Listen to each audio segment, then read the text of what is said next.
I'll remind members of the audience that there's a feedback form available in the chat and also available on our website. Good evening. Good. Is it okay if I take off my mask? Yes, it is. Thank Yep. you. Good evening, Mr. Shuldiner. Thank you for being with us this evening. Following our interview questions, if time permits, you will have the opportunity to make concluding remarks and ask a question. What would you say to people concerned that you lack the necessary community connections in Lansing to be an effective superintendent? It's a great question, and it's something I've certainly been thinking about quite a lot. So I guess I want to start by just telling folks a little bit about who I am. My mother was an English teacher. My father worked in public housing. My grandmother ran a nursery program, and my grandfather actually ran a rehabilitation center for mentally challenged adults. They actually met at the Brooklyn Navy Yard. He was a tool and die maker, and she was a machinist. I come from a middle-class family, from middle-class neighborhoods, and yes, it's true, it's New York. But I can tell you that Lansing feels like home already. I spent the entire day walking through REO Town, REO Town. I spent time through Old Town. I walked through the water. I went to the different schools just to look at the buildings. I talked to people, shop owners, community members. This city is incredible. And the way that they opened up themselves just to a random person saying hello, I appreciate that folks at home might think to themselves, look, you know, who is this person? Where is he from? Why does he care about this place? And I can tell you that at the end of the day, it's always about students, but it's also about the community. And I look forward to making every connection I possibly can to, you know, the families, to the students, to the teachers, to the educators, to the board, and to the community members. And I would worry. I totally hear why somebody might say, who is this guy? But what I can say and what I can promise is that if you so choose me to come here, I will be Lansing. I look forward to living here, moving here, being part of this community, and that's so important when you are the superintendent, going to the football games, going to the basketball games, going to the plays, but also going into classrooms, going into shops, and being a presence. And I think that one of the things I've talked about a lot is just how much I care deeply about community and how I want to be a part of Lansing, and I can tell you it feels like home. You have a minor league baseball stadium, which is fantastic. I'm a huge baseball fan. I care deeply about how, I mean, even just walking through and seeing the signs about distributing food that I knew came from the school district. The fact that there's this interplay between the community and the school district is just really incredible to me. And, you know, I can certainly talk about the reasons why I want to be here, and perhaps I'll get a chance to do that later. But if the question is, why should somebody who doesn't have a connection to the community, why should he or she be trusted with this incredible job of being a superintendent, is to say, I am Lansing. I love Lansing already. I care deeply about this place, but that's because I care deeply about students and I care deeply about community. And if you give me the honor to be here, this is my home, and I hope it's my home for a long, long time. And the last thing I would say is my door will always be open, no matter what. You will have my cell phone. You will have the ability to come and see me. I will be out. It's not just one direction where my door's open. I will be out in the community to do everything I can to temper any fear, any mistrust, any worry that I am not somebody who's going to care deeply about Lansing and devote my entire life to this city and this community. Tell me about a time in your job situation you made the wrong decision. What prompted you to make this decision, and what was the final outcome? I mean, you know, you asked a similar question last time, and my response was I've made so many mistakes. You know, I think that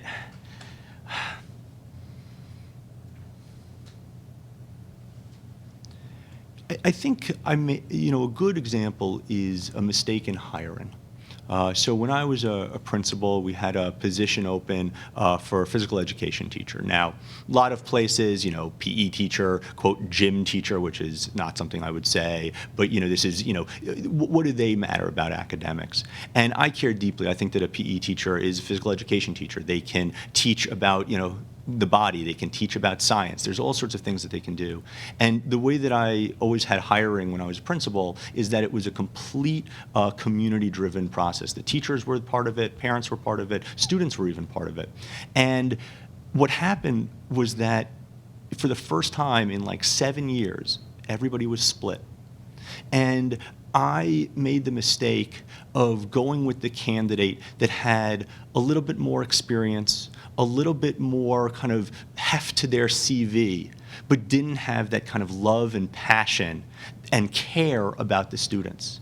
And that really taught me that, yes, experience is important. Having the skills to do something is important. But at the end of the day, if you care about the students, if you put the students at the center, you can learn how to be a more effective teacher, be it PE, math, history, what have you. And so what I learned from that was that, everybody was split and, we kind of just said, look, let's go with the person that has more experience and build better CV, but didn't have that passion, that love, and it was a mistake. And, within a year, we turned it around and we found another person that had much more passion and was much, cared deeply about it. And, I think that encapsulates this belief that when you look for the person that you want to bring on the team, the first thing you want to do is, do they care deeply? Are they passionate? And then do they have the skills? And don't be swayed by just words on a paper.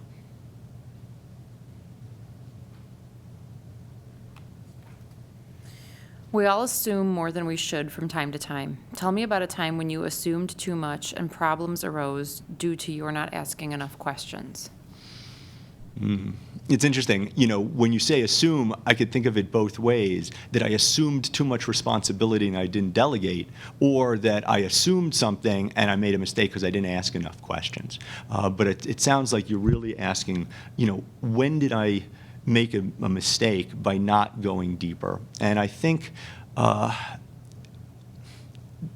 it's a very heartfelt one, and I years ago, this was my second year as a principal. I'm 26, I think, and a teacher, a wonderful teacher, comes to me and says, "Hey, Ben, I really need the day off." Now, at that point, we had one of two math teachers that were available, who really didn't want her to leave. It was a really hard thing. And all I said was, I hear you, you need the day off, but is there any way that you can just kind of not, like, it's going to be hard for the kids, it's going to be hard for the school, could you please not do this? And she said, no, I really need to. And I said, okay, fine, but it's going to be tough. And I think there was like a little bit of guilt involved, and the other staff members were also a little, little asking, say, hey, please stay. And she went.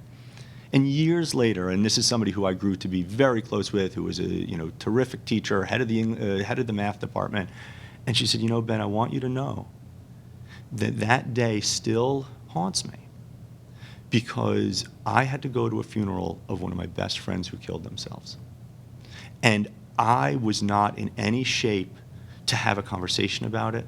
And I couldn't tell you about it, and you just kind of assumed, even though you didn't say anything, you asked me about it, and I really just had hoped that you said, I love you, move, take the day. And, and this is now 20 years ago, and I still remember it because of what that assumption was, which was, oh, she's asking for a day. I understand that. But you have to understand the humanity of the person. And if you have people that work with you, for you, you work for them, if you believe in their humanity, you will trust that they will be able to make the right decision. And asking for that day off meant so much to her because she needed to go to that funeral and she needed to be in the right headspace. And the mistake I made was just saying, hey, look, like, what's going on? Tell me about it, whatever, rather than saying, you've been a great teacher, I trust you, take the time you need, tell me when you're ready, and let's move forward. And of course, she never really held it against me or what have you, but that is the assumptions that we make sometimes because we think in a linear way rather than always remembering humanity first, love first, care first. Now, look, of course you verify, right? If a teacher's taking off every Friday, I mean, that's a different story, right? But here was a teacher that, it was a tough day to take off, but, she had never really asked for things like this before. And so I think that's a really good time, a bad time, when I kind of assumed intent rather than really either dig deep and say, please let me know, or I'm going to trust you now and let me know later.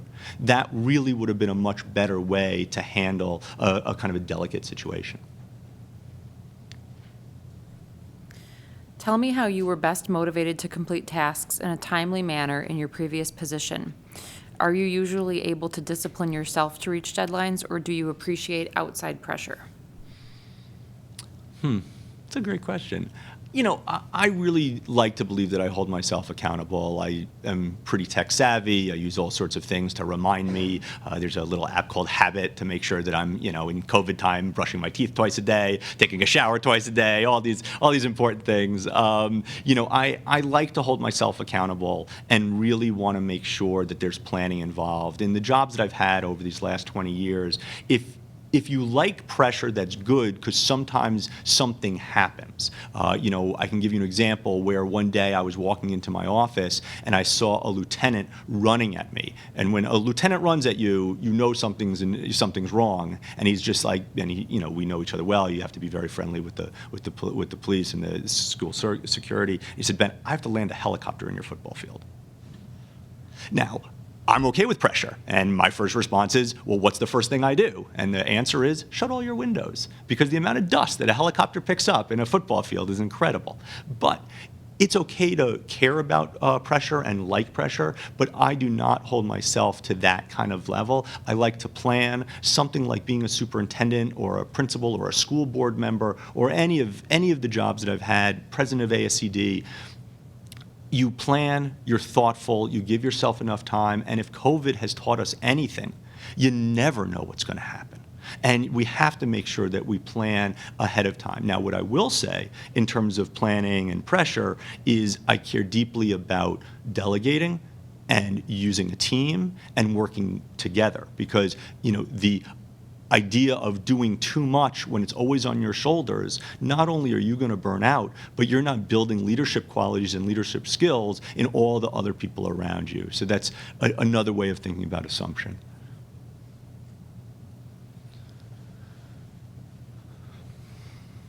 Please tell us more about your previous experiences with school budgets and your plan for learning more about school finances in Michigan. Sure. So, as a high school principal in New York, you actually have quite a lot of jurisdiction over school budgets.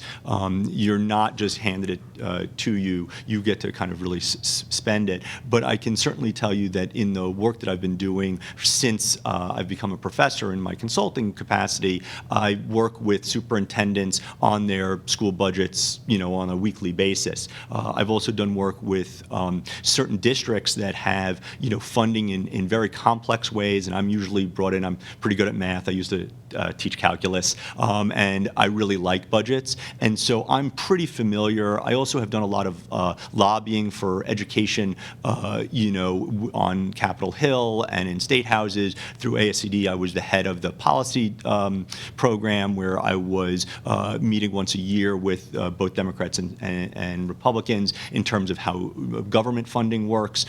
I have a lot of experience with school level budgets, district level budgets, especially, I do strategic planning, and a lot of times when you're sitting with a board and when you're sitting with a superintendent, one of the main questions is going to be, let's talk about the budget. Where's the budget going to happen? And what's really important about budgets is not just learning all of the rules and regulations, but trying to think forward in terms of demographic shifts, in terms of attendance shifts. I mean, one of the things that I find fascinating in Michigan, and sadly I think has been a little bit of a hurt for Lansing, is because there's so much choice and there's so much ability to leave, you end up having, the last time I looked at the numbers, 63% of the people that live in the district send their kids here. So you're talking about 37% of the folks that are sending their kids out. So it's not just about understanding the budgets, and certainly I will happily learn anything I possibly can about Michigan. Typically state budgets are about the same, the way that they handle tax levy money. The real interesting thing that none of us know yet is how the big federal money is going to come. I was just on the phone the other day. New York's getting $4.5 billion. I mean, that's a lot of zeros. And so what does that look like? How do you spend that? The same thing with Lansing. So, look, I'm happy to know that I don't know, and I'm happy to learn as much as I possibly can, but I certainly have had a lot of experiences on a school level, on a district level. I've even actually consulted with the governor of New York about how state funding works. I was asked to write a policy brief on their actual budget and how they create it for different schools with the idea of increasing equity along the school districts. But yeah, I don't know the Michigan one as well. I would love to learn, but I think my experience on kind of all the levels, even the federal level, gives me enough kind of background to feel comfortable. And let's be honest, one of the reasons why I want to work here is that you have incredible people here. And I'm going to learn from the folks here, and I'm going to listen to them, and I'm going to be able to work together collaboratively making the budget. Can you share a time when you had to make a difficult staff discipline decision and the process and review you did to be sure your decision was appropriate and was in the best interest of the district? I have to figure out where I can draw the line of what I can legally say and what I can't. Good question. Hypothetically, I was in a position where I made a decision about a very important position in an organization. And when you are getting a feeling that something's wrong, I remember sitting with some other colleagues that were part of this, and he said, if you think something's wrong, it's probably wrong. And we spent a lot of time going deep in terms of talking to every single person that could have had a belief about this other person. And I'm sorry I'm talking vaguely because there's no way I can possibly talk about names or organizations or school districts. But what I can say is the best thing to do is to walk in with the desire to learn as much as you can. And the important piece there is to ask as many different kind of people to tell their truth and to understand where they're coming from. And though legally you might be the one that has to make the decision at the end of the day, you want to make sure that you're doing this as a collective body so that if there is a feeling, especially if it's a big-time position, you're firing a principal, you're firing an assistant superintendent, you're firing a superintendent. I mean, as a school board, you need to make sure that there's this kind of consensus and collectivity in making that decision. And I would never in 1,000 years make a decision, even if it was as a principal on a teacher or a superintendent on a principal, without the buy-in of all of the other folks. And what's important here is you have to go out and elicit the voices, because depending on power dynamics, not everybody's going to come to you. Not everybody's going to feel comfortable coming to you. And you might even need to designate other folks so that they feel comfortable talking to somebody else that you trust. And everything you do is to bring as much data, as much voice, as much idea as possible, and then, of course, do it with charity, do it with love, but know that what matters is the students. And that's why those quote-unquote hard decisions don't always have to be so hard. If a principal is running a school and the parents and the kids are not doing well and the teachers are not doing well, well, the community is speaking.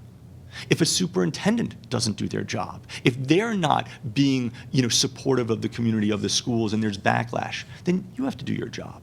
But always, when you are thinking about hiring, when you're thinking about firing, when you're thinking about any sort of punitive measures, you want to make sure that you have as much detail and information as possible.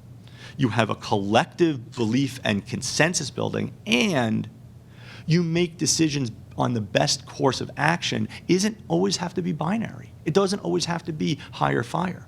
There are all sorts of other things, because I will tell you, I believe firmly, we're in education. People can learn. People can get better. Now, if it's so egregious, of course not. If it's against the community, if it's against their humanity, no, goodbye, good luck, thank you.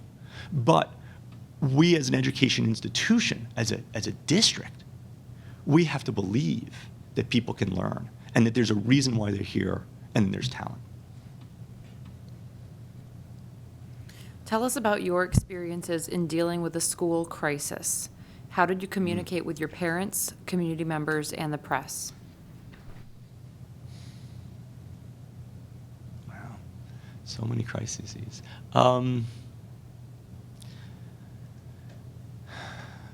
So when I was a principal, the school was in a pretty rough place, and what we really prided ourselves was how safe our students were inside the building. But sadly, there was a lot of gang territory about a block away, and there were a lot of issues that were happening at a bus stop about 3 blocks away. And our kids were getting mugged, and the word was getting back to us. And immediately, the first thing we did was we said, we're going to walk with you. We're going to be with you on these streets. We're going to take care of you. Of course, we're going to reach out to the police, but doesn't always help. It doesn't always work. And we brought in the families, and we said, would you mind being part of our kind of protection? And the parents were overwhelmed with joy because they said, wait, you're asking us for help to protect our kids? Absolutely.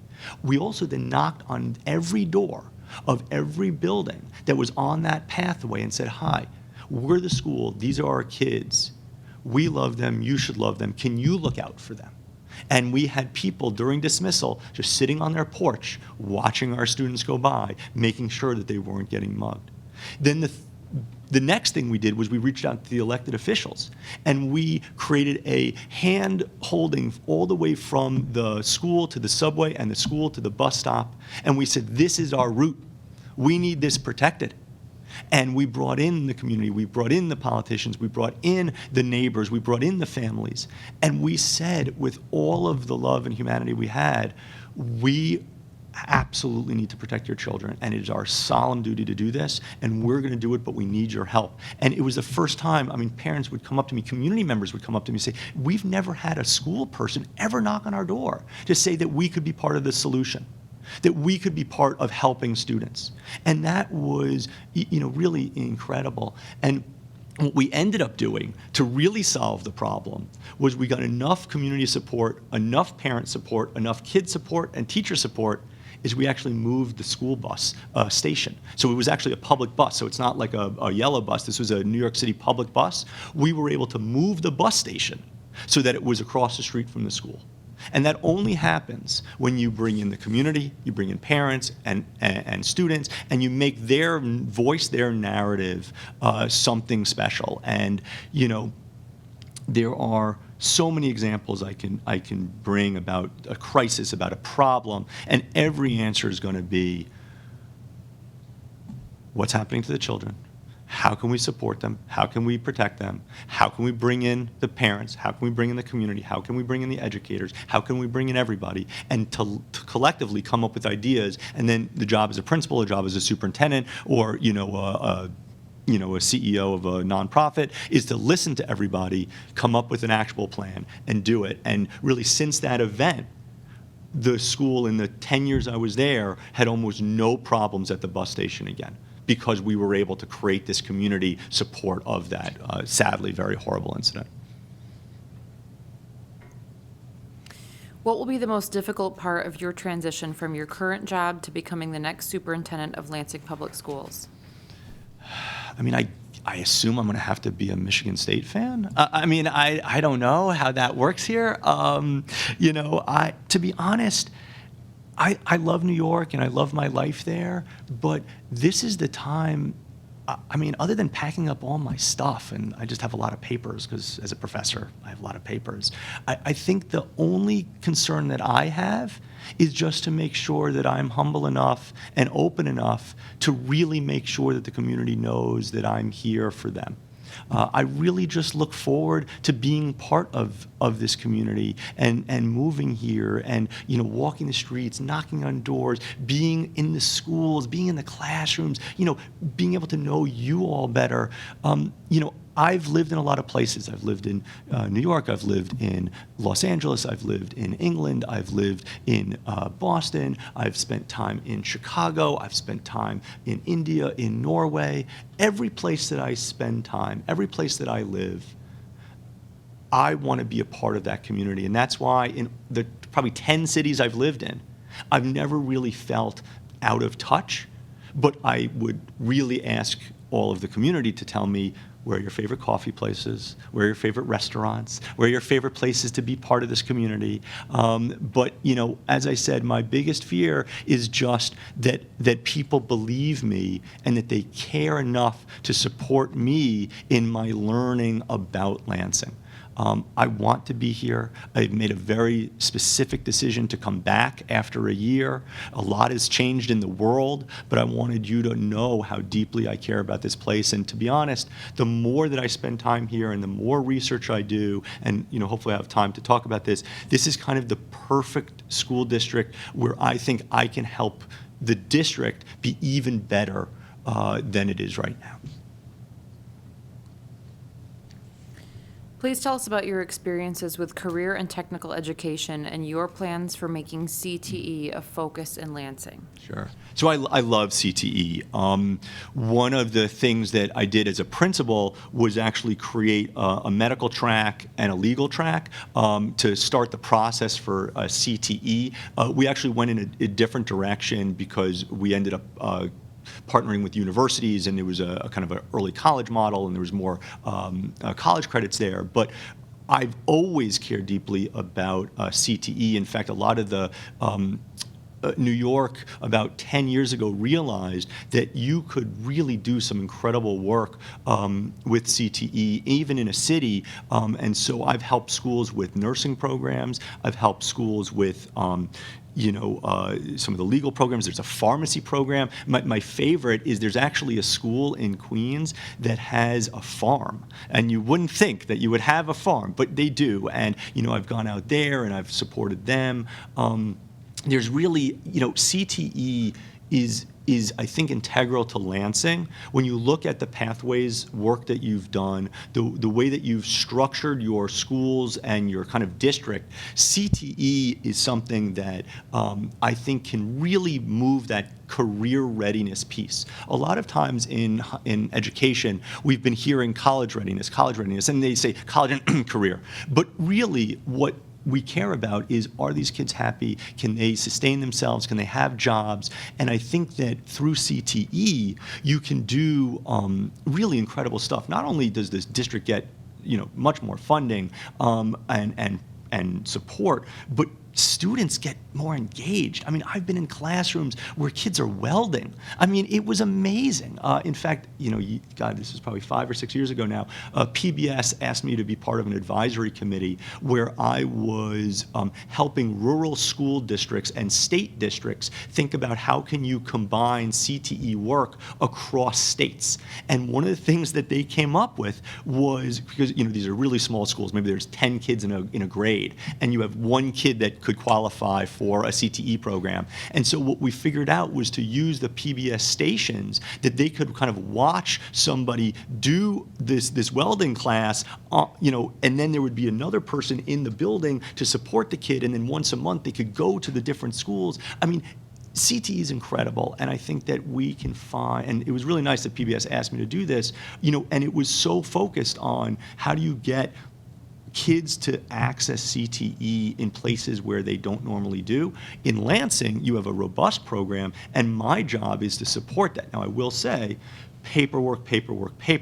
One of the problems with CTE is how funding works, to go back to your budget, and you want to make sure that everybody has the right license. One of the real issues that sometimes you face is, you have to have the teaching license as well as whatever the license is in the profession that you're teaching. That can be problematic. So I actually on staff had a medical doctor, an M.D., and he was unable to do the CTE for medical because it wasn't a medical program, it was like a nursing program. And you think about that, you're like, you got to be kidding me. But that's where we then create partnerships and do that. So look, I want to tell the people of Lansing and the school district of Lansing, I love CTE.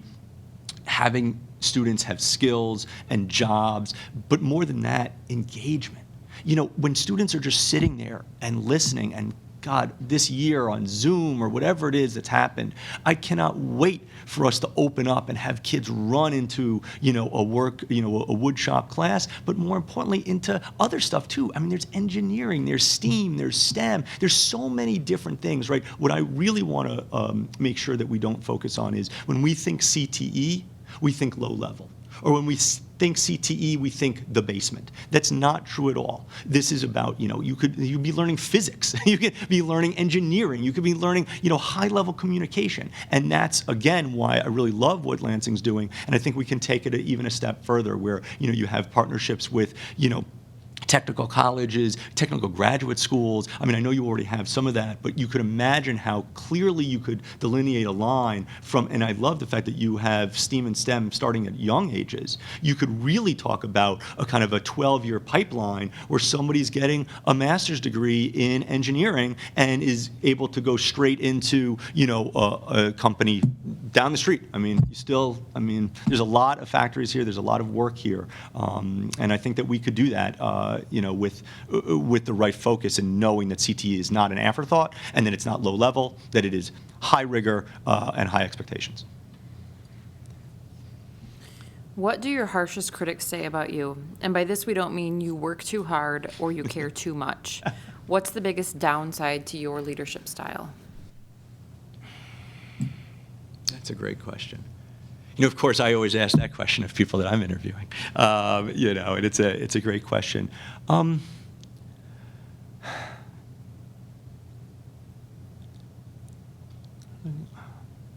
think sometimes, depending on the issue, I can put so much kind of emotion and support into the outcome because, let's say, a child is hurting or a child isn't learning, and not recognize sometimes the adult who is there to support that child.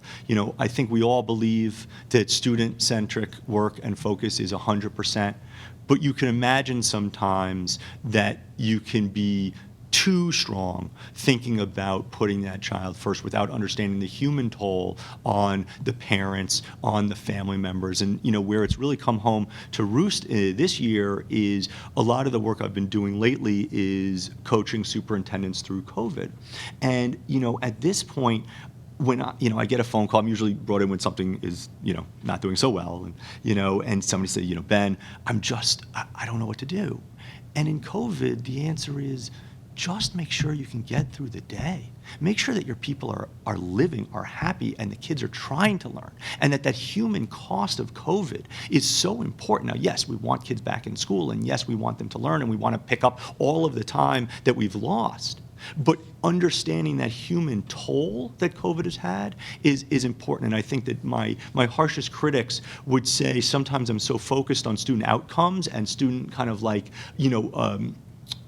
support that at times the human toll from the adults is problematic. But I will say, because of course you have to hedge this, is that's why you always surround yourself with people that you trust and you listen to, because what I want is the person to call me out and say that I made a mistake. There's kind of a famous story that when kind of ancient leaders came back after having a war with somebody, and they did well and they won the war, that there was somebody behind them saying, remember, all victory is fleeting.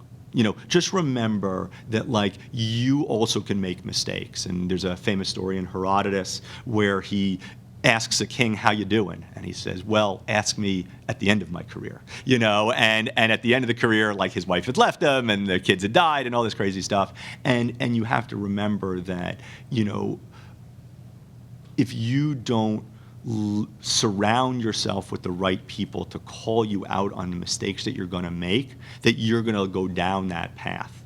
And that you need to always hold yourself up to a higher standard. So I really appreciate that question. I will say that certainly the human toll and the human support is very important. But I think that yes, if students are at the center, I think at times it is possible that a critic would say, you're focusing too much on the kids and not necessarily on the adults.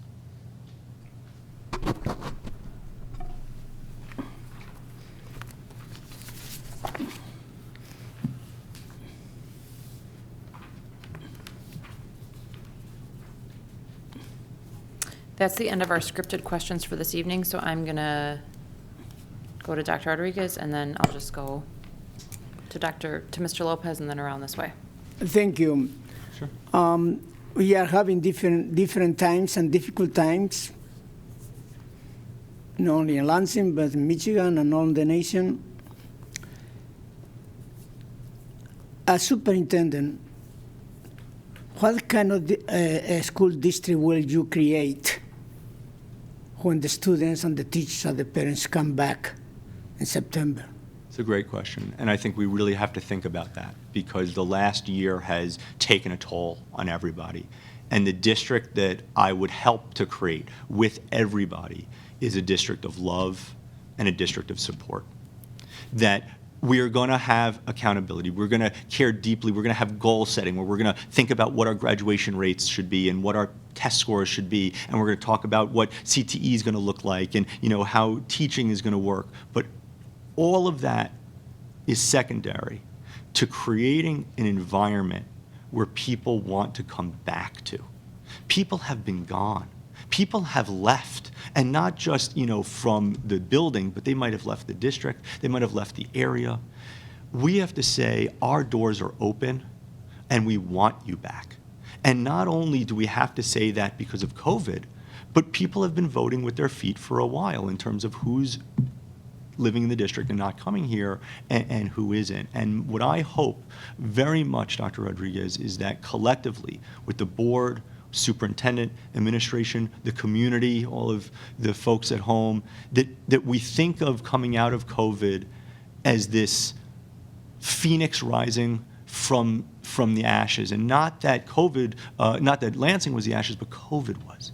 That we need to think of this time as we're going to bring everybody back, that this is the place you want to be. This is a place of love and support. I mean, the fact that this district did so much on food distribution is incredible, but I think for those of you who went out there, you probably saw just how precious that line is between making it and not making it. And that line has gotten even thinner.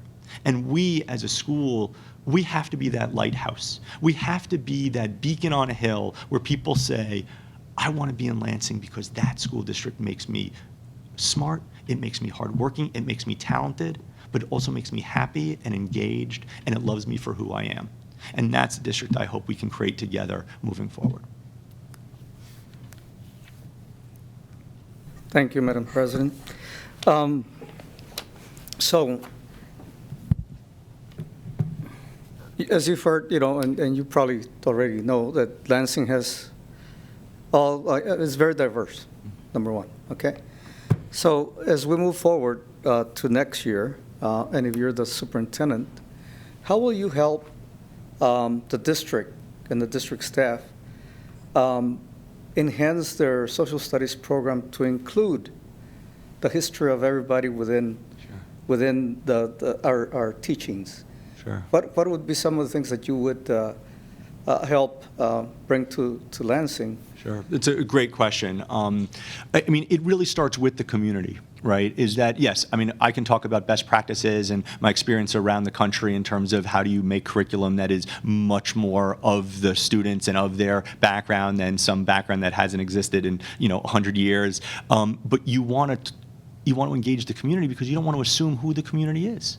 You want to make sure that they see themselves in the history textbook, but to be honest, also in math and science and English. Yes, we could talk about social studies, but the books you read in English are sometimes just as powerful, if not more, about the narrative that you're hearing. If you're only reading Shakespeare, and I love Shakespeare, don't get me wrong, but if you're only reading Shakespeare and Chaucer, I mean, we're like 400 years too late, and we have to make sure that our English curriculum, our social studies curriculum, and either our math and science do it. So, what are some of the things? The first thing you want to do is there's probably incredible community organizations in Lansing that have been fighting the fight on equity and justice. Sit down with them. Talk about the voices that are being marginalized. Talk about, look, we can sit and find the best pedagogy, the best curriculum out there on whatever you want. But the right thing to do is to go to the community and say, where do we want to be with this? Now, sometimes that conversation can get a little hard, and it has to be, done in a very structured way. But letting people have voice in what they pick. So one of the interesting things is in Europe, a lot of times when they teach history, they actually don't teach kind of what we do, which is like Plato to NATO, right? Beginning of Western Civ to kind of World War II. What they say is, and this is the higher grades, they say, pick a topic you really care about. Do you want to learn about the Tudors? Do you want to learn about, colonialism? And the thing about social studies and the thing about English is that if you're focusing on the skill of writing, the skill of research, the skill of understanding, then the content itself is less important, which means you can then have the content engage with the student. There's this mistake in education sometimes where we say, well, we've got to, they have to learn every history of everything because without that, they're not going to be Americans. Well, what it means to be American is very complex. And yes, we should have kind of texts there, but why can't students choose the books they read? Why, not the overall, but they can pick books they read. When I used to teach history, I always had students read The People's History of the United States by Howard Zinn. And the first thing you read in that book is a diary from the Arawak Indian watching Columbus come at him. That is a mind shift. And we can do that in this community because I think as a diverse community that seems to get along quite well and seems to care about each other, we can percolate up the voices of the community and their backgrounds. We should move away from things like Black history being only 1 month. Women's history, only 1 month. What is the assumption? That the 11 other months are men history? That seems problematic, right? And so I think that if we go into these conversations with love and support and honesty, we can end up doing some great. Will it be fraught? Absolutely.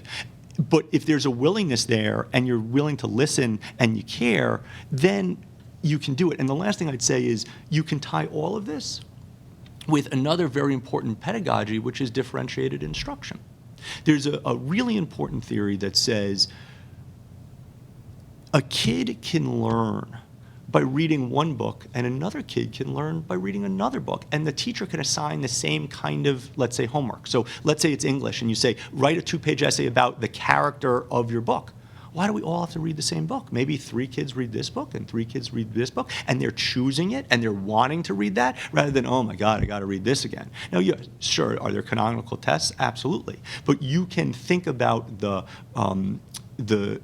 curriculum in a way where there's choice, and then you can also think about how you show your knowledge. So not just saying you get to write an essay, but maybe you get to write an essay, or you can create, a work of art, or you can create a dance. And as long as there's high enough rubrics and caliber, you can allow the individual voice of the student. Now that's a little bit less about race theory, but it's more about kind of understanding the individual. But look, the way to handle this is to be honest about who we're serving and not who we served, to be honest about who lives and will live in this district, not who used to, but to also give credit to the history of the folks that are here and have been, so that we are not throwing out the baby with the bathwater, but that we are supporting the current population and the current teachers and the current community, and thinking in the future of who is coming next year, 10 years from now, 20 years from now. Thank you. Sure. It's a great question.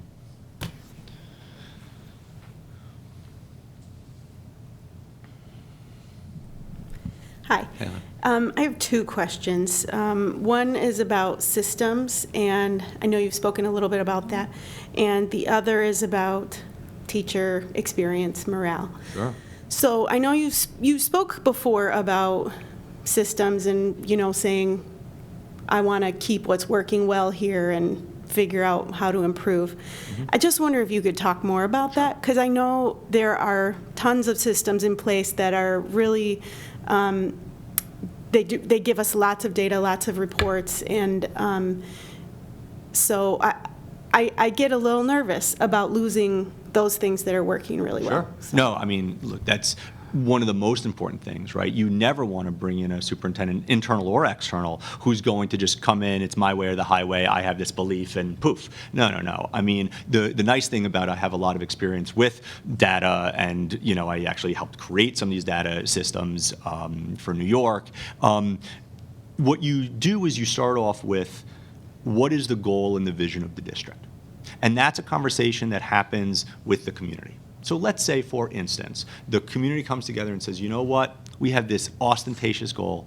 We're going to get to 90% graduation in 2025. Okay, great. Sounds wonderful. So then you look at the data and the systems that you have, and you say, well, where is that happening? What's going on? And so you look at the schools that have graduation rates in the 50s, in the 60s, things that are moving. Then you look at schools that, let's say, aren't at that level. And so you say, what's going right? You don't ever do this punitively, right? You don't come in and be like, oh, you're terrible. No, you say, where's the good stuff happening? Where are you hitting those marks? But again, it's based on those goals. Maybe it's a goal about not losing students. So there's, the number of fourth graders is less than the number of third graders. Let's look at the schools that are keeping their students. But it all starts with those goals, and then we can look at the data and create this community and say, okay, well, what's working? And then what's great about what's working, you give them whatever they need to then go into the other schools. And you say, that's amazing. You were able to raise the graduation rate by 10% in your school. What'd you do? Okay, let's do that. And we just have to be, and something I was talking earlier about to somebody else, is as long as we're honest with ourselves, as long as we don't say, well, here's a 2% math proficiency rate, but these kids, it's tough for them, don't worry about it. As long as we say, no, that's unacceptable. It's not that it's anybody's fault, but that we're going to figure out ways to make that better, then you can start those conversations. And that's how you're not actually going to throw out any of the things that are really working, because you're going to be highlighting all of the great stuff that people are going to tell you, and then you start to emulate them. And again, if it starts with a goal, graduation rate, attendance rate, whatever it is, a state proficiency rate. I mean, there's some schools here in single digits, right? And so you want to say to yourself, well, what's happening in these schools that are in double digits and others are in single digits? What's happening? How can we support them? And then you can see the good stuff there. But at the end of the day, it all goes back to giving voice to the community writ large. If teachers tell you this is working, you trust them. Now you say, well, show me. I mean, great, how?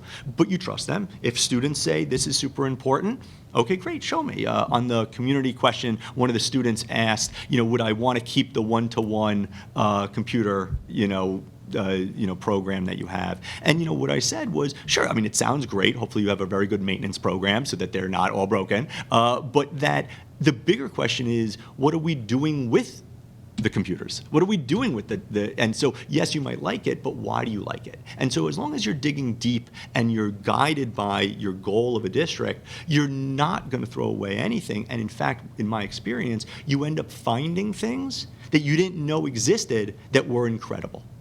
Maybe, I don't know if you still have it, but I was fascinated by the horse program, the equine program, right? Unbelievable. So maybe every kid that goes to the equine program is graduating. Well, I don't know. But if we saw that, then maybe we got to get more horses, right? So there's a lot of things that we have to do, that we use the data as a way to think about success, not in a punitive manner, not in a way to hurt people, but to say, where's the brilliance, where's the real great stuff, and then keep on working on that. Thank you. Yeah, sure. And then the second question about teacher morale. Yeah, so I know that there's research out there that talks about how teachers feel disrespected. It's they don't stay for more than 5 or 10 years. And anecdotally, I'm surrounded by teachers my whole life. My dad had his whole career here in Lansing. My mom was a teacher. My husband's a teacher here. But on top of that, I went to school out of state and have a lot of family and friends that are teachers all over the country. And I cannot believe how they all feel that way. That's right. And I don't understand that. It bothers me that nationally we have this emergency about teacher shortage. And it bothers me that we haven't figured it out. And I feel like, Lansing needs to be the first school district to make this great, to figure it out. So I just wonder what you think about that. So first of all, I agree 100%, right? I mean, 99% of my friends and family are educators in some way, shape, or form, and you feel it. There's this extra burden on your back. And in COVID, I think it's double burden, right? Because you have family members who are saying, these teachers, get back in there, like, you've got to do this, and, the kids are going. There is a morale problem. And the first thing that we have to do is acknowledge that it is, in fact, the job of the district to engage the faculty, the educators, to be happy. Now, that doesn't mean, nobody has to work and everybody gets paid $1 million, because there's a reason why people wanted to be educators in the first place. But it's about professionalizing and humanizing the work that they do. It's so crazy. I've worked in districts where, a principal wrote up a teacher because they were on their phone in class. Now, look, you're probably not supposed to do it, but the teacher was on the phone, with their husband because something really bad happened, and there was this whole kerfuffle, and it ended up really turning the staff against the principal. And I said to the principal, where's the humanity in the decision that you made?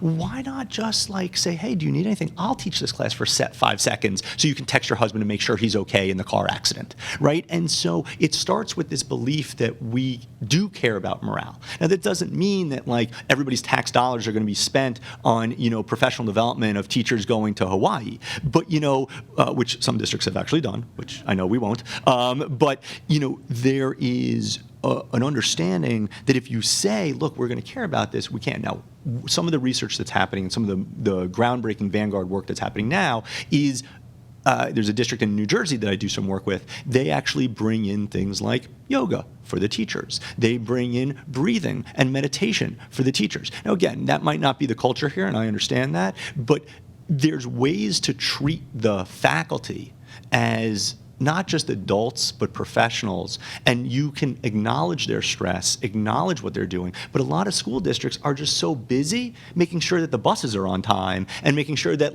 everybody got fed, that they don't take that kind of step back, which is a theme in this conversation about the humanity of that teacher. And I'll tell you, once you do that, you get all these positive externalities, one of which is teachers stay longer, and the good ones stay, right? I mean, that's the great thing. The second is when they are happy, they actually will stay after school. They'll be part of the, dance program or whatever it is. But if you don't start with this idea that teachers, I mean, it sounds so silly, but teachers are people too, and they're stressed, and it's a hard job, and don't tell me, oh, they get their summers off, right? It's a hard job. We do those things as a collective, the morale can change dramatically, and I've seen it in districts that I've worked in. Sure.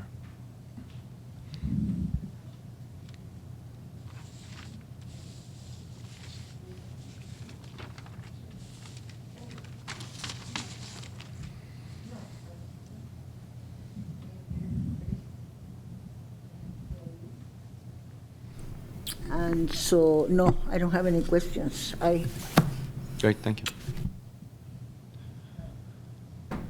Thank you. My question for you this evening is, what is your vision for and definition of success for the Lansing School District? I've been thinking about that a lot. It's a great question. Well, the first thing is I would never be so bold as to say I'm going to create a vision alone. The way that you move systems, the way that you move hundreds and thousands of people is by collectively coming together and having a vision and having a mission. But what I will say is where I would like to see movement towards is absolutely the graduation rate above the state average. No question about it. I'd like to get to 90%. I think that's doable. I think that it'll probably take till 2025. But just the way that I've been seeing how the schools are working and the data, and talking to some folks. The second one is about welcoming back the community, raising the number of students here to probably 11,000, maybe even 12,005, depending on demographic shifts. So those are kind of some big overarching stuff. But the other stuff is, that the Pathways program and the kind of structure that you've set up where you've had these elementary schools, junior high schools, the high schools, where there's all this feeder pattern, is to not only look at things like graduation, but look at college graduation and look at job readiness and really move forward. One of my big things, and maybe if I have time I can talk about this, having the Michigan State down the street, having a community college with like 20,000, 30,000 students, having these universities here, I know you have partnerships, but there are ways to take that to the nth degree. Just recently, we're talking about 2 months ago, there was a huge study that said intense tutoring blows out everything else. And so Chicago has done this major thing where they've taken students that were getting intense tutoring every day or every second day. We could do something like that if every kid in Lansing got a partner at Michigan State. We could do that if every kid got a partner at the community college. There's a lot of things. My vision is high expectations, community support, community working, and really making sure that our students are being supported the best that they can. In addition, is that this should be the lighthouse on the hill where every teacher wants to come. That everybody who's graduating from the ed school in MSU is banging on the door being like, I want to teach here. That we have people living in the suburbs saying, I've heard about your programs here. It's amazing. I want to come here. That's the vision. But again, that's a vision that not only needs to come from all of us, but it is a vision that will change depending on the voices that we listen to. But in aggregate, you're talking about everything from performance, graduation rates and college graduation rates, but really community support. Tutoring.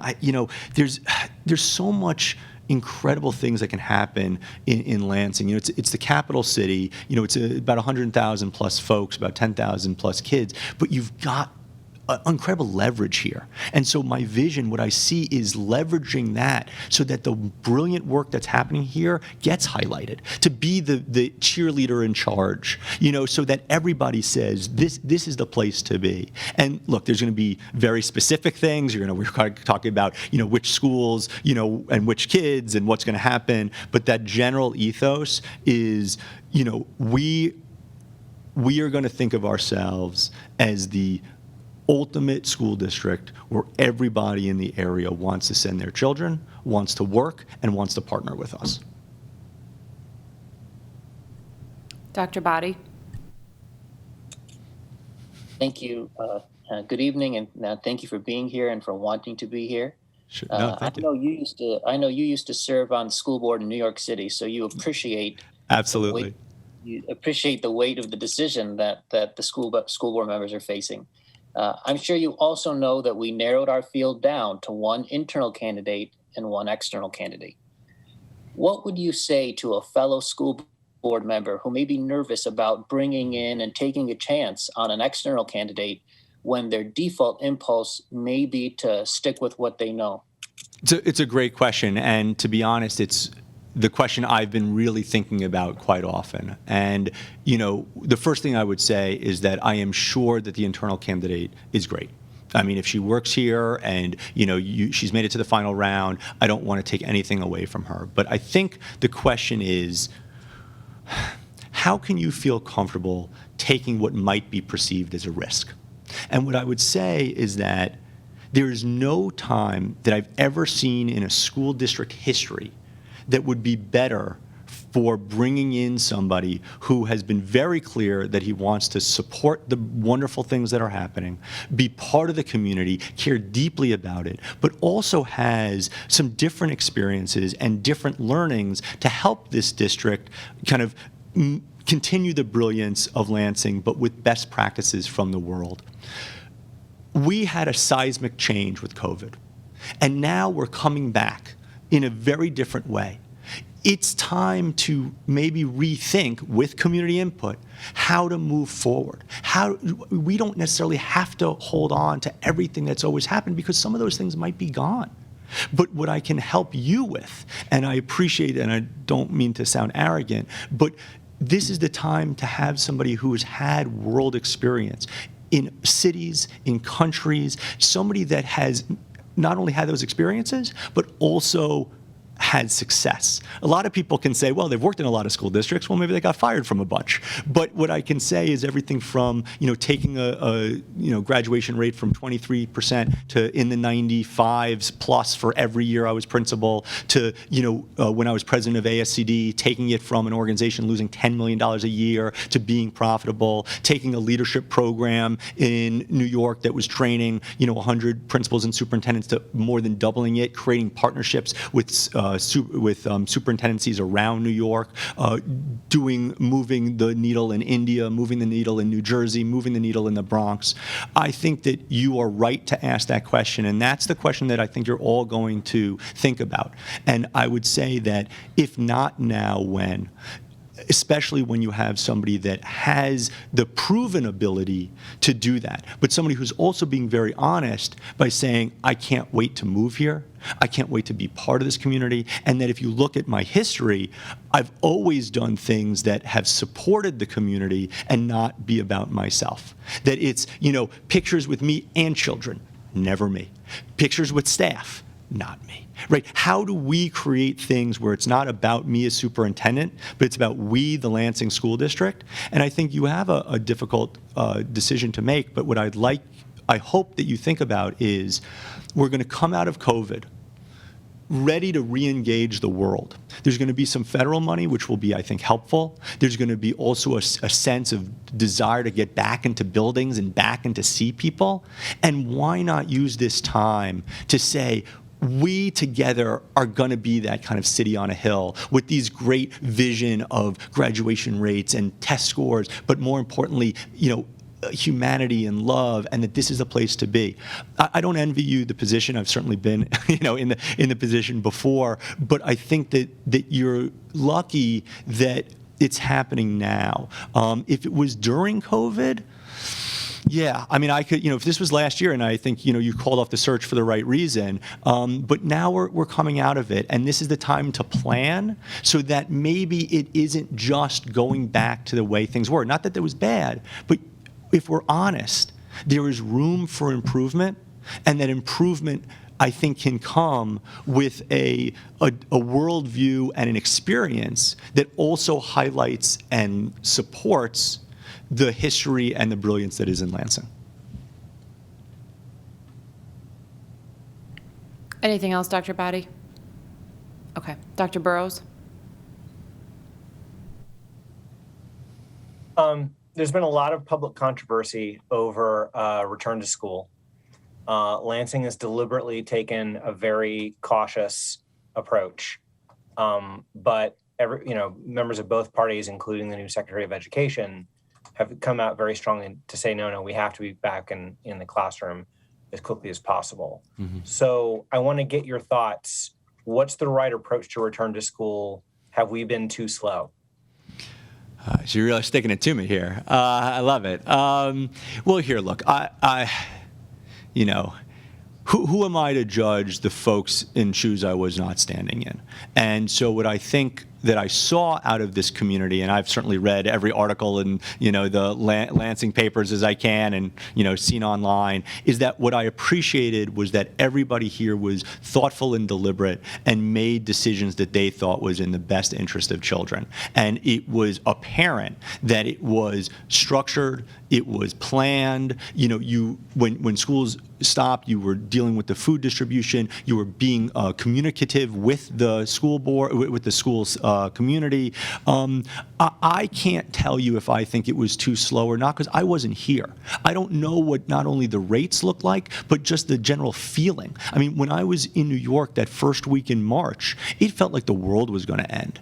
It was they were talking about shutting down the bridges and tunnels so that we would be stuck because they didn't know what was going to happen. I can't speak to decisions that you have made. What I can say is moving forward, there's no question that the goal is to open up as quickly and as safely as possible. And I think that the $1.5 million that you've invested in the filters is great.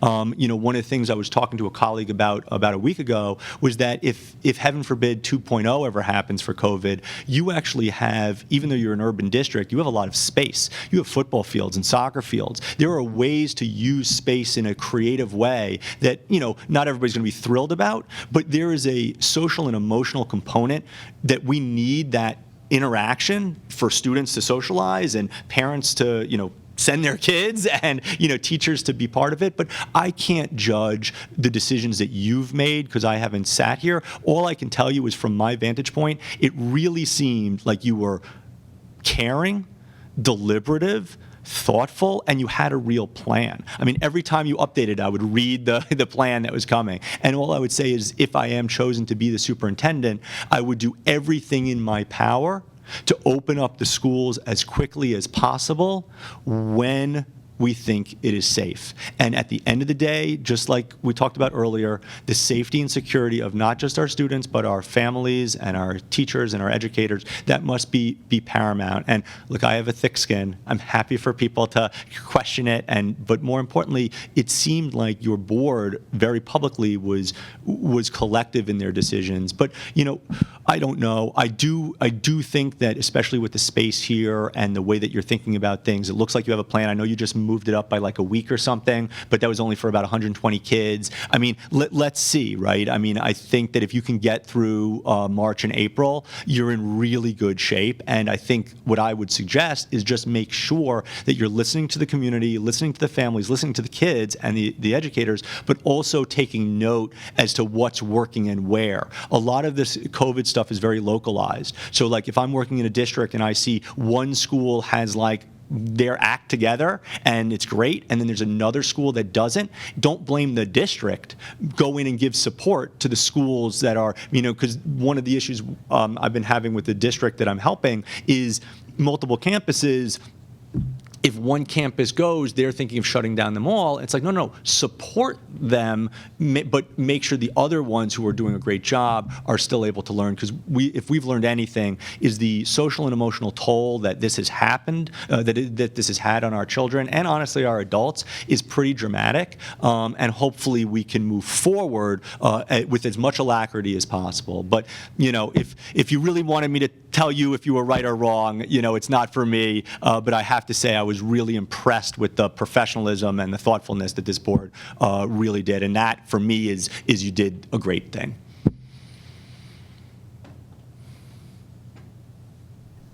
Anything else, Dr. Burrows?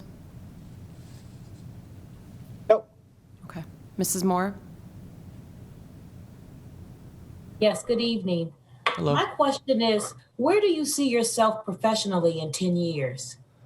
I mean, I wish the answer was to play for the Mets, but I'm really just not that good. Look, to be honest, I would, if you give me the honor to be here in this city, I would absolutely see being here for 10 years. This is the kind of town, this is the kind of city that can do extraordinary things. And, if there's a knock against me, and people have said this to me very often, I was a principal for 10 years. I was given offers of very high jobs, and I don't mean to sound arrogant, I apologize, but I love being a principal, so I stayed for a decade. I've been a professor now for more than 7 years. I'm very loyal to places that I pick because I believe that they're putting their weight and love on me. So in 10 years, my hope is that, I am still the superintendent of Lansing. I don't know if any of you want to retire by then, but it would be great if you're all still on the board, and that we have a school district that is the envy of not only everybody in Michigan, but everybody in this country. That we're talking about, college graduation rates, 90% high school graduations, proficiency rates that are blowing out the water of the state, but more importantly, a happy, engaged, supportive community where you walk down, Old Town or REO Town, and they say, I'm part of the Lansing School District. I'm so proud that they're wearing T-shirts, that they're saying this is my place. And honestly, I think there's a lot you can do before 10 years, but that kind of transformation takes time, and I'm super willing to be part of that. Anything else, Mrs. Moore? Okay, thank you. I have one question, Mr. Shuldiner, and then you could make a couple of brief remarks if you would choose to, but I would ask that you just try to keep them You bet. concise. Can you expand on your general philosophy towards recruiting, hiring, developing, retaining, and supporting staff? That's great. And you kind of asked the question last time too, which I really appreciate. So I'm going to take it in a little bit different than the question, because it's not just developing and recruiting staff, it's developing and recruiting diverse staff. I think that's really important too. And that the way that you do this is by you ask the community what's working. They'll tell you. You know, teachers will tell you who the other great teachers are. Students will tell you who the other great teachers are. The community will tell you. And so if you're supporting and kind of moving forward all of these folks, the way that you do that is by listening to the community and then putting in professional development. One of the things I care deeply about is pipeline programs. I would love to see a huge pipeline program from all of the graduate schools of education into Lansing, where if they do well in their student teaching, we figure out a way to hire them, that we make sure that they're given coaches and mentors. I mean, you know, the research that's coming out right now about tutoring has always been about mentoring. So if you want to get teachers to become better, if you want people that are starting to become teachers to be better, if you want people to become teachers, you need to give them mentorship. And what we've seen, the research is very clear, and I think our experience is clear too. If you want a diverse group of exceptional talent, you need to go out and give them mentors and give them support. Because for whatever, structural and historic reasons, if there is a barrier to entry from folks that have incredible talent but don't feel comfortable coming in, it behooves us to go out into the community to bring them out. But how do we do this? We praise them, we reward them, we support them, and we're very clear about giving them places to move. One of the most damaging things is to say, we're going to invest all this time and money, and you're going to just stay here for the next 20 years, right? How can we, support them as they grow, as they get more experience. But again, I think that you can do this through pipeline programs, through mentorship programs. There's all sorts of great experiences I've had, as well as research, that I think we could do, especially with all of the resources that Lansing and the community have. Thank you. Anything else you'd like to say this evening? Yeah, so I had a feeling that the question was going to be, why you, Ben, right? And I appreciate that, and I think that's a really important question. But I also want to, and I think I've answered it, I also want to tell you why I want to be here. I think that there might be some folks that are really wondering. And so what I want to tell you in brief is we're going to start with you as the board. You are high functioning. I hope you know that. You might not. But there are boards that I've worked with that can't even agree on the minutes because they hate each other so much. That's not you. You might have strife and you might have interscene issues, but I have seen a professionalism, and that, as a superintendent, allows me to feel comfortable coming into a place. The second one is the community. The bond measures, it's incredible. I mean, I saw some of the construction today. That's amazing that this town said, yes, we're going to invest. That means a lot to me. The fact that, you did the stuff with the food, I mean, I can't say that enough. The last month, I've actually been with my girlfriend handing out coats that turn into sleeping bags for homeless folks on the street in 8 different cities. And what I've seen is just the incredible need in this community, and the fact that you recognize that meant a lot to me. Teachers, when you look at the data, the teachers here are highly rated. They seem to be supported. They seem to, I'm sure they're stressed, and I know there's tension, but, to come into a place where teachers are doing well, everybody can always do better. That means a lot to me too when you look at the rankings. The other one is it's a capital city. As I said before, you can kind of punch above your weight. There's a lot that we can do to get in funding from the state, but also use the papers, use the press, highlight this great work, because so much of what a school needs to do sometimes is sell the dream so that people come and do that. And this is a place that you can do that. I love the fact that you're so close to Michigan State, as well as a bunch of other schools. That is something that a city like like this, it doesn't really exist in other places. And then the last one is just all of these other kind of thoughtful programs you have, Lansing Promise, Hope Scholarship, the, career pathways, and the last one, which might seem small, but is very big for a superintendent. I'm very happy that the teacher's contract expires in 2023, because that gives me time to build trust. And I understand, again, the question about an outsider, it's up to me to build that trust. So folks can say, you know what, Ben is actually a good guy. He's actually honest about all these things. And that will give me time and the leadership team and all of the folks that are part of those negotiations really a time to be thoughtful and create that trust that's very important. So I know you have a very big decision to make. I'm honored to be here yet again. I really hope that I have the privilege of serving you and the Lansing community, and I really look forward to packing up my things and coming here for a very long time. Thank you. Thank you very much. I'll remind members community members who are watching to please fill out feedback forms, which you can find in the chat or on our website. We will take a little bit of a break. Actually, no. Can I have a motion? Madam President. Mrs. Willis? I move that the Board of Education recess into closed session for the purposes of discussing confidential application materials related to the Lansing superintendent search, which is permissible under the Open Meetings Act. It's been moved by Mrs. Willis, supported by Mrs. Hodgen. Will the clerk please call the roll? Dr. Boddy? Yes. Dr. Burrows? Yes. Ms. Hodgen? Yes. Mrs. Lawrence? Yes.